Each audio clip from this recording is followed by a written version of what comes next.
Of course, in Toronto we have had Regent Park, right? And it wasn't really, it's been demolished now, and it wasn't really all that old.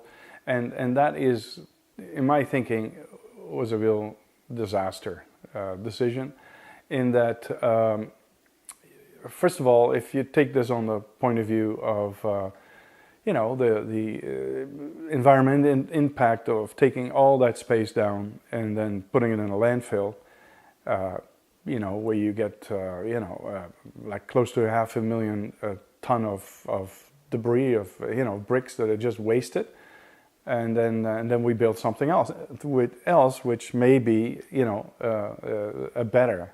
Well, of course, we thought it was better when Regent Park was built then, and of course it wasn't better. But to me, I think we should be more relaxed about what things look like.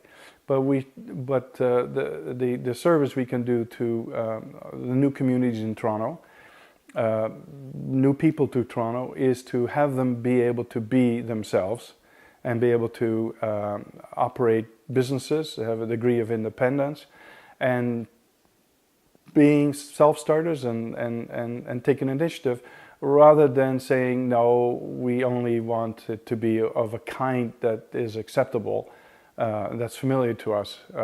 Toronto is a world city, and it's not like Lagos, Nigeria, but we have many, many people of totally different, we have 180 languages in Toronto, and I'm sure many of those languages were in the original Regent Park. And I think to sort of uproot an entire community and have them be spread out, that is not the idea of settlement in a new country. I think that it could be improved, but not by kind of this radical. It's kind of removing an organ, right? You say, oh, that's a problem, so let's take it out, and rather than treating it in a different way. And I think that's what we've done with Regent Park. So then, if Regent Park wasn't working, and I suspect most people would be familiar with Regent Park, even though I'm talking about it, but then what would have been the alternative then? Well, it is to, of course, have more variety of a living accommodation within that building, because we're not, the very beauty of it, and that's, we're not all the same. We're all very, very different people. And so we need way more different types of buildings that we're building. Even all the condos we're building, they're all just too similar, because we're so different. We're from all over the world, and we want to make Toronto and Canada a place that is welcoming, and that you don't have to conform exactly in the way is expected, right? And I think, unfortunately, architecture too much is about having people conform, is that we all shut the door behind us at 8:30 or 8 or 6:30 in the morning, and then we come home late at night, and when the fact of the matter that for fewer and fewer of us is the case.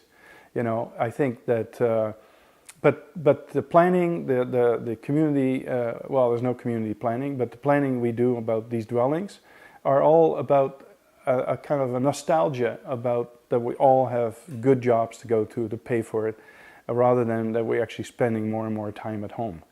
And I think, and as more of us spend more time at home, and we have our home businesses and everything else, then those neighborhoods, they should be more about how do we create outdoor living rooms where it's really a great place. How many squares do we know in Toronto where it's actually really fun to just be in?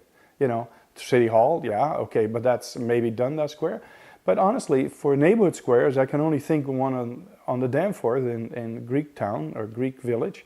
But for the rest, we don't have any. It's all about go, go, go. It's all about transportation, getting from A to B, and it's not about being at home. Whether it's at home in your home or your apartment or your condo, or whether it's at home in your neighborhood. You call neighborhood your home.